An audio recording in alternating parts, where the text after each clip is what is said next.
Welcome back to My Spoonie Sisters. We are kicking things off with part two of So You Are Newly Diagnosed. Hello, Andy and Linnea. How are you today? Hello. Hello. It's so good to finally see you two. It's been a long summer. It has been. It has been a very long, extremely busy summer. Yeah, for every single one of us. Andy, do you want to catch us up on what you've been up to the last several months? Let's see.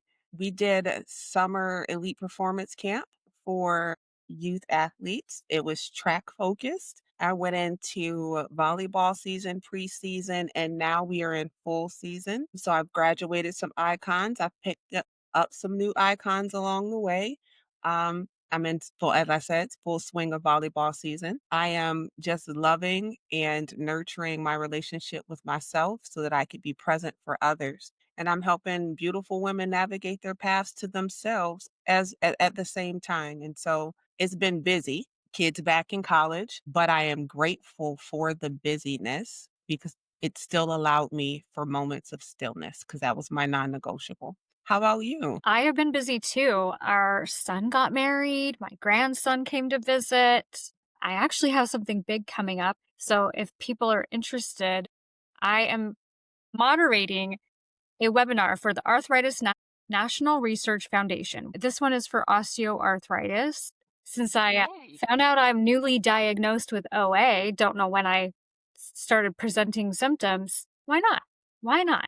Lania, what about you? What you been up to? I have had a much quieter summer than you two, but I did a lot of camping in June. I have been working on some blog posts for the podcast that we'll be posting soon. And then I have been working on my next book, but I've also been just taking time to just be and just relax and take time to heal and fight this flare that I am currently fighting very hard. So that's kind of Really, that's a really good segue because the three of us have been fighting our bodies quite a bit this summer. Yeah. Lania, since you brought it up first, what kind of symptoms are you having with your flare? with this one, it started out as most of you know when you take your medication right before you're due for your medication, you're like, yep, it's time. It's time for your dose. And normally we start feeling better afterwards. I did not. I started feeling worse and I'm having a lot of shoulder pain, low shoulder mobility, swelling, a lot of heat in my shoulders, and then as well as my hip. I'm having a lot of issues with. And then, which when one starts, they all start getting frustrated and angry because everything's going haywire in your body. But yep, that's where I'm at. What about you girls? My body is a mystery. That's it. It's a mystery. It's a crapshoot on any given day. Physically, it literally is a crapshoot. One day it's my shoulder, but it's from repetitive use and I know it, hitting down balls at the kids. But some days it's things that I am not anticipating. And out of all of the things that may flare, it has never been an arthritis thing for me. And so recently it's been hot hip and I couldn't figure out for the life of me why my hip felt like it was on fire, but it was like deep, deep, deep, deep, deep in there. And it has not gone away. It rolled in when the weather started changing and it decided it wanted to hang out for a little while and it's still here. My hip is on fire right now. Um, Yep. My shoulders are like they're just it's like somebody put like a hot prod in the coals and then stuck it in my shoulder. Like that's it's just that heat. And now my hip feels very full. I don't know if you guys I'm sure you guys understand. Like when the joint just feels like somebody just filled it with water. It just feels Heavy. uncomfortably. Yes, heavy. Heavy is a very good word. What about you, Jen? My flare began, I think it was July. We've had a few FaceTime chats where the three of us have talked through our aches and pains and flares this summer, and they've gotten the joy of text messages about my toe. And I'm still laughing because it's like a toe, but now it's two toes. And it's part of my foot. So the update is October 2nd. I am having foot surgery to repair the bunion and fuse that joint. After speaking about it for a few appointments, what we've landed on is he said the best option for me is to fuse that joint because he said with my rheumatoid arthritis, the bunion can just come back. I can just have continued problems in that area. Let's fuse that joint and stop it. And so I'm like, you know what? I'm game because these injections suck.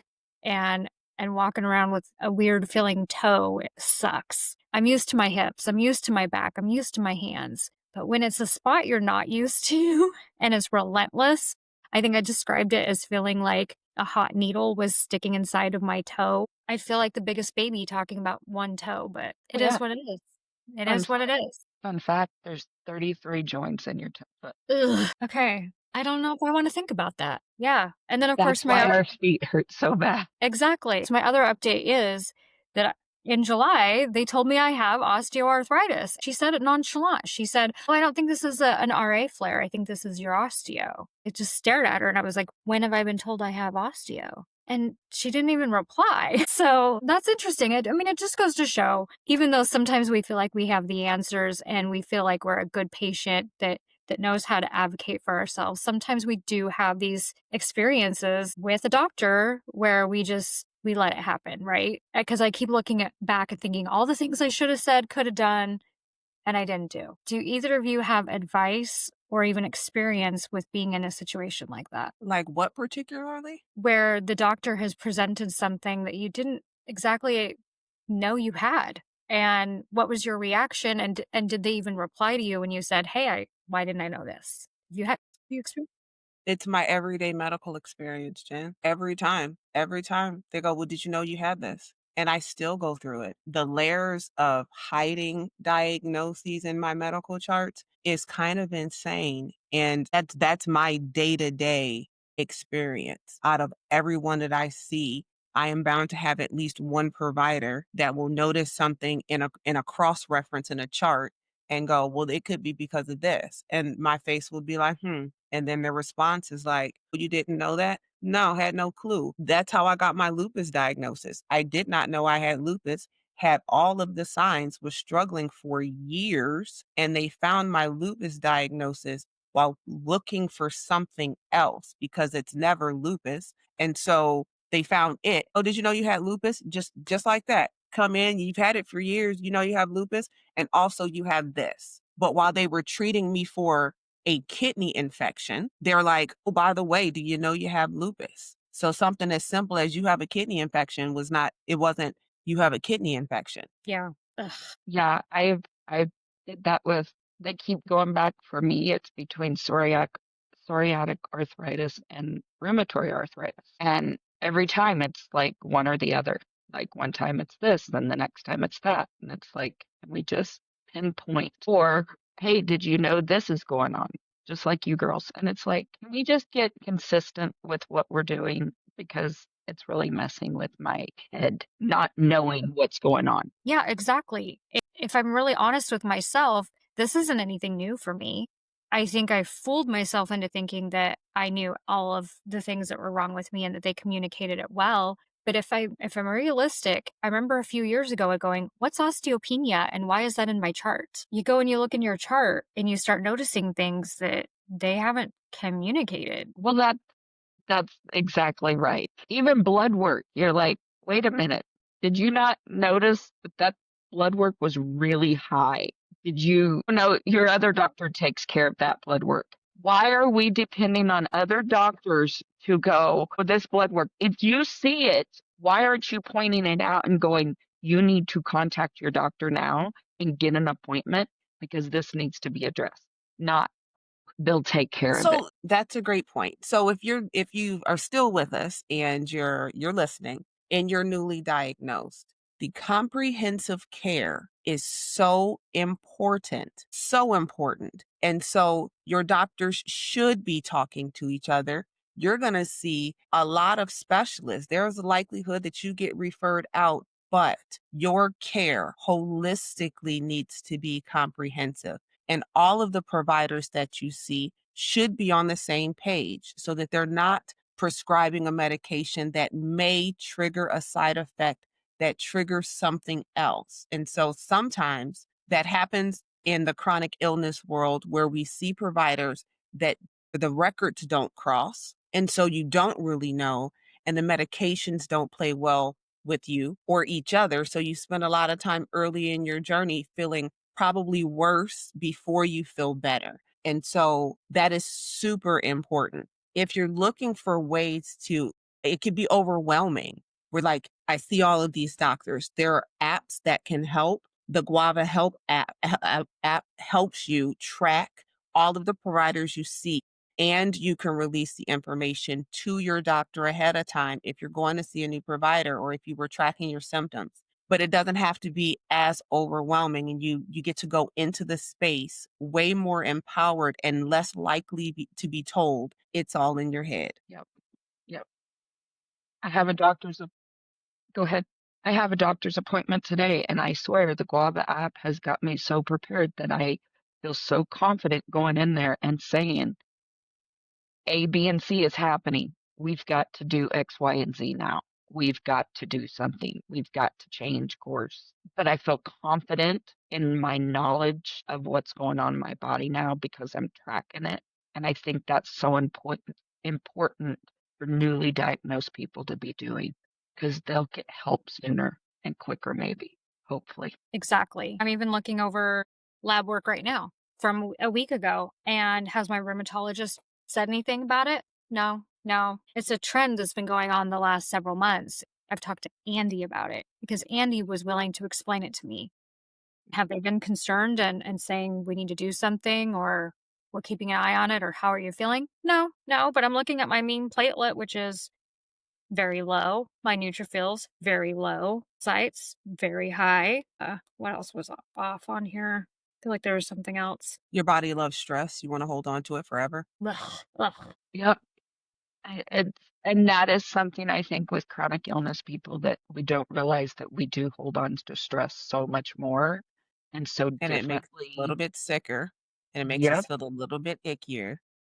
yep, and We taking have the bad steps to reduce. moments. We Yeah, have bad moments, but it's not all bad. no, We still live very, very wonderful lives. Just sometimes our bodies don't play nice. yep. Exactly. So, Andy, when did things start to shift from surviving to thriving, and what kind of changed in your mindset or routine? I'm very intentional about making sure I'm okay first. I am very intentional about the pause. So I could hear all kinds of things, and me being intentional about choosing me on purpose so that I could heal. I mean, that it meant that my answer had to be no, that I could not be show up Sally all the time, that it could not be, I got it, I'll do it, I'll go, don't worry about it, I don't need help. I literally had to sit with, I don't need to carry that. We get diagnosed and we go, but then people are going to look at me different if I can't do this anymore. When we get the diagnosis, we get the diagnosis along with all of the things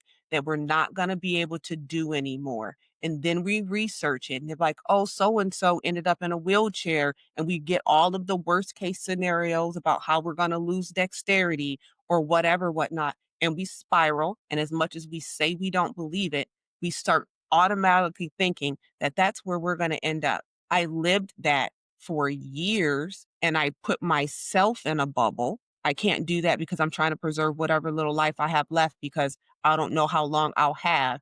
But then I didn't live. So I preserved myself to sit in a dark space. I am very intentional about how I talk to myself, how I care for myself. That includes my sleep. That includes me moving my body. That includes what I put in my body, but it Yep, also heavily includes the energy that I allow around me. I live in a very low stress state because I know what high stress does to my body. And I know that being chronically ill, the higher my stress level was, the longer I flared, the rougher that flare was, the more miserable my mindset became. And so I started to watch the energy that surrounded me on a regular basis. Was I more anxious than not? Because if I'm anxious in these spaces, I can't be authentically me. And as I gave myself that love, my nervous system calmed down. And when my nervous system calmed down, my body calmed down. It stopped fighting me and started working with me, and I started working with it. But it was no longer, it's this disease's fault that I can't do. I accepted it for what it is. I have this diagnosis. This man may have said I can't do. Okay, well, you don't live in my body. Let me try it. But allow yourself the opportunity to live the life you've always dreamed, even if it looks different now. Your life didn't stop. God just put you on a different path to see the same beautiful thing from a different angle. I can attest to everything she's saying. I can because I have been working with Andy for the last 6 months, and everything she is saying is true. Like, I have been implementing all of those things into my life, and that is why I feel more confident going into this doctor's appointment because I truly feel like I know my body better today than I knew it a year ago. I know there's more going on, but I also know I have the confidence in me to tell the doctor exactly what's going on. I'm going to sit there until I get my answers today. Where a year ago, I could not have done that. I would have been, okay, let's try this. Give me the prednisone. Let's go try this. And I would have went home and I would have tried that. I don't have to do that more. I'm super proud of you. I'm super proud of you. And I hope that you're proud of yourself because you always deserve that version of you. I And she's always been enough and she's beautiful and she's fierce. There's So been such a shift. The smile on your face, the way you carry yourself is so different. I mean, we've been friends for what, like 4 years now? The last 6 months has been an incredible shift. You know, even on the hardest of days, look at you. Look at how you're carrying yourself. that smile was genuine. Like your hip is busted and your shoulders are like trash, but you still have a glow that says, I deserve to live and I'm fighting for it. Yep. I 'Cause a deserve year to live a ago, I life. would have been in the dark. You'd be turtling, Yep. Yep. but you let us in even on days like today. Yes. Yes. I don't think the audience understands how big this is. So this next question is for you, Linnea. If you could offer one survival tip to someone newly diagnosed right now, besides pointing at Andy, I mean, you that could be your tip if you want, but what would your tip be? Find a community. Don't deep dive on Google. Find people living with what the disease you've been diagnosed with. Find people in the chronic illness community to talk to because you can ask any one of us and we can say, I don't have that, but I know who does, and we'll direct you. I feel like if I would have had that community to begin with, I think I would have looked at my disease differently because Google takes you down the rabbit hole. And I'm saying this especially for my niece that is probably listening because she is going down the rabbit hole of Google since a new diagnosis. And I've told her you can't do that. It's not safe. And you're going to find information that is not healthy. And you're going to put yourself in a spiral like I did myself because all those stories, you can't do this. By the time you're in 10 years, you're going to be in a wheelchair.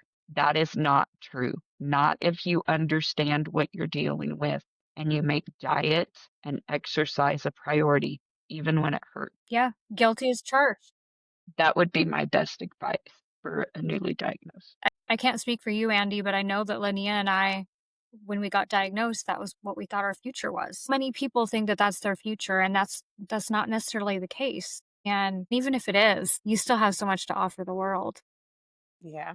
Your beautiful self, just as you are. And I hope every single person remembers that. Yeah. Next, I want to talk about something pretty cool. We got books out. Redefining fine. Let's talk about it. Please talk about it, Andy. Well, what do you want to talk about? I well, let me just start with this baby has a retreat that goes with it. February 26th, Elevated Escapes Retreat in Sedona, Arizona. So we are redefining fine for 4 days in the Red Rocks. And we're talking all things what fine used to look like and what fine can look like now. But Redefining Fine is a book about bringing yourself back to you. It's a guide of all the things that you most likely don't consider when you answer a question in passing, how are you doing? And so I realized that I answered on autopilot and I was like, I'm fine. And I wasn't fine. I was actually freaked out. I was insecure. I was numb. I was exhausted. I was everything but the textbook definition of fine, which is to be okay. Right. And at that point, I wasn't even really okay. And so fine was my shield. And I felt like after some trauma and acknowledging that I was in a space where I spent a lot of time intentionally hiding, that fine needed to look different. And redefining fine was born. And it's literally a guide of how I got out of survival mode, how my answer became anything but fine, that I actually named the emotion so I could tame the anxiety. I want to read a little snippet. Okay. Change asks us to step into the unknown, and that is scary. But it also is where the magic happens. It is where we find the freedom to become the person we were always meant to be. I put stickers in the books in Yeah. appropriate places. And this one says, "With all my heart, I believe in you." And for whatever reason that day, I wanted to put a band aid there. So it's a Band-Aid sticker. But what is really cool is in the back, there's this bonus stuff, and it has day 1 and reflection, day 2, reflection, journaling prompts, all the things, all the things. So be sure to go check it out. We'll make sure her link is available in the show notes. You won't be disappointed. Because of the amazing person that she is, she coached us along the way to finally Yes, releasing our own books too. Ania, do yes, you happen to have yours on you? Because I I don't do. have a copy at the moment. I do. Do you And mind telling us about it? and perfectly you, navigating your journey with compassion. And really, it's defining your personal journey. Have space for growth. I have affirmations. I have how to have a gratitude shift. I'll put a spot in there for you to write a letter to your future self. That is something Andy did with me working with her.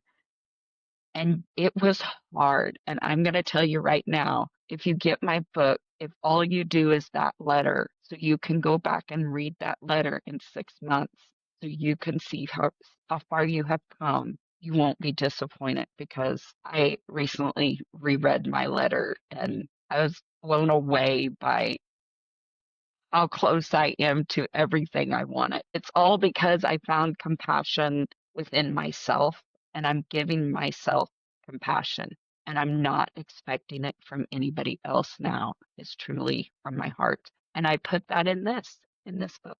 And there is going to be another one coming soon. Stay tuned. Yay. All right, Jen.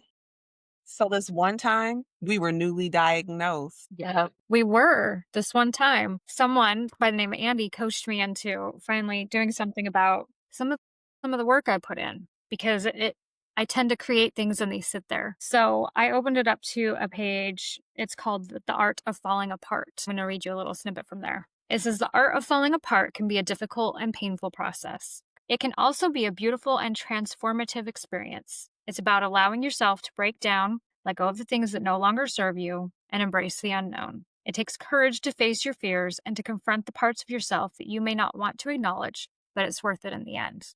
Change is inevitable. It's scary, but it's inevitable.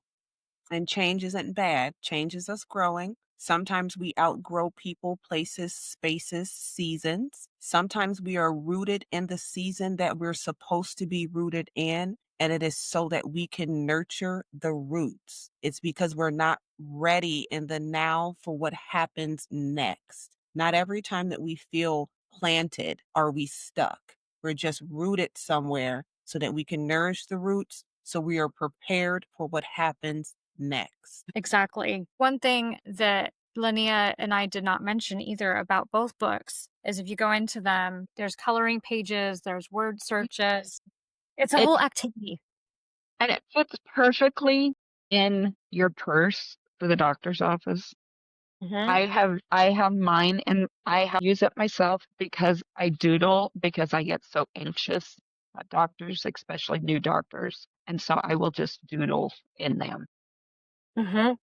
You can take it, you can actually take notes in them. on both of ours for your doctor's appointments as well. Absolutely. And like you said, there's places to doodle and have some fun and be creative. Take your colored pencils with you. I even have, we all know that I love affirmations. I like to post them for people all the time. I've got pages of affirmations for you. There's also QR codes.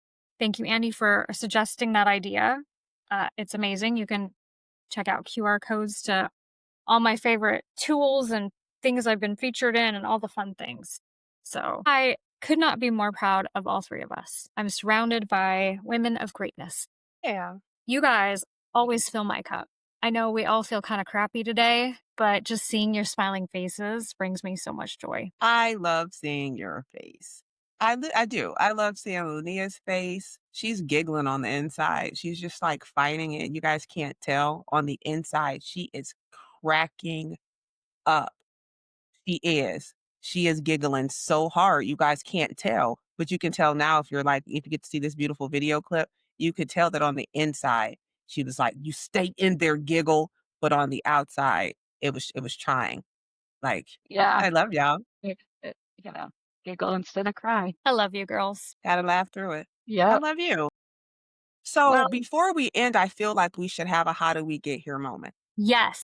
okay. Okay, so how did we get here? This is my real life. So I was super excited. I got to meet my new rheumatologist. It was a great experience. I walk into the doctor's office. I'm like, this is awesome. Everyone looks like me, which is few and far between for me that I go into a provider's office and they're majority people of color. Okay, so I walk in here, people of color. I'm like, yay, people that look like me. Cool. Meet the rheumatologist. She's amazing. I'm like, this is going to be so awesome. New patient appointments are typically 20 minutes. My appointment was at 8:20. She talked to me to 9:45. She was like, we're going to get you some new labs. Let's do these things. I was like, awesome. I'm excited. Okay. So then I asked the question, is the lab in this building? Do I have to go to another building? She was like, no, it's upstairs. Great. Even better, because it was hot outside. I don't have to walk across any parking lots. I don't have to weave through a hospital. I just got to get on the elevator. Cool. On the elevator, Andy goes. Andy gets off the elevator. She is welcomed by a hallway of police officers. And in my mind, I'm like, why are they here? That's wild. So I clearly look confused. I have the how do we get here face. What's actually going on? Officer says, are you lost what you're looking for? And I say, the lab. So he points to the lab. I proceed into said lab, sign in, sit down. Cool. Okay. This is where things are no longer like, yeah, this is familiar. This is a great experience. Nah, it's a crap show in there. Fine. Whatever. My name finally gets called. I go back there. I'm in the chair. Tourniquet on. Let's go. Let's get these veins juicy. Let's get in and out. I'm watching her miscount my tubes while looking at the label, and I'm like, skirt. Let's go ahead and fix this. So we get that situated. All right, it's time for ID draw. She's drawing. I see the nice little shuffle of a chain gang of inmates coming in and get lab drawn, which is fine because they got to get health care too. So no judgment, literally, except you are afraid of needles. Are you serious, fam? You're afraid of needles? Like, that's the line? That's the line. So I'm sitting there. I see him shuffle on in, tattoos on the face, but we scared of needles. Just throwing it out there because it doesn't make sense to Andy. Fine. So they sit him down. He's jerking. He don't like it. I'm like, so I'm thinking I get to exit. She was like, wait, we need urine. Great. Of course you do. So now I go into this bathroom so I can give you this sample. As you know, I'm a girl, so I'm going to squat, not really sitting. Got to get the sample in the cup, so it is what it is. Except while I'm getting said sample in the world's most awkward position, hovering over essentially a public toilet in a lab, I hear, don't make us tase you. We're going to go ahead and lock the lab down until we're done processing the inmates. What is Andy supposed to do at this point is the question. Okay. What is she supposed to do? I'm like, I'm in a bathroom. Okay. And the question is, how did we get here? How the line in the sand, your non-negotiable, is getting your blood drawn, but you got face tattoos that you most likely got from a shaved off spoon. in a very dirty basement or maybe in jail. I'm not sure. But the thing that was for you was like, nope, can't draw my blood. That's it. I'm about to rearrange furniture in this piece. I'm in a bathroom for 20 minutes. You got some drops of urine. That's all you're getting. You got some drops. It better be enough. So knock, knock, knock. 20 minutes later, you can come out now. Oh, can I? Can I for real? How did we get here? Is this a normal thing? I don't know if anybody else in this world has ever experienced being locked in a bathroom at a lab draw or any type of trauma like that, but I can laugh at it now. But seriously, what do you do with a clean catch cup in one hand and you just hear, you see what I'm saying? It has to stay a clean catch. So what do? You just stand there and figure it out. Yeah. So that's the how do we get here for this episode. It's a real life. Day in the life of Andy's lab draw. I am so glad my rheumatologist appointment this afternoon is in Sun City, Arizona, where it's nothing but 80-year-old people. Like, I'm the youngest one there. I feel so much safer. Eve, that some of our stories I believe some of our stories are so fantastical that you have to know we can't make them up. Yeah. And That was not okay. You can't that is a make that up. prime example. That is a prime example of one. How did we get here? How did we get here? I will not be going back to that lab. I found out there's another lab that I can go to that's not a walk-in lab. So I'll be going there so I have less heart palpitations while trying to give you a clean catch. What do? You're just like, okay, well, this was whatever. I couldn't get to my car fast enough. But anywho, if you guys are sitting in a space of anxiety about your diagnosis or getting a diagnosis, I want you to take a moment to just be with you. Take a deep breath and understand that you are a whole human being before your diagnosis, and you will still be a beautiful human being as you go through your journey and after you get a name to the thing that you feel. If you're spiraling today, if you feel like no one understands, we see you, we hear you, we validate you, and we hold space for you today and every day going forward. We appreciate you spending time with us this episode. Until next time, don't forget your spoons.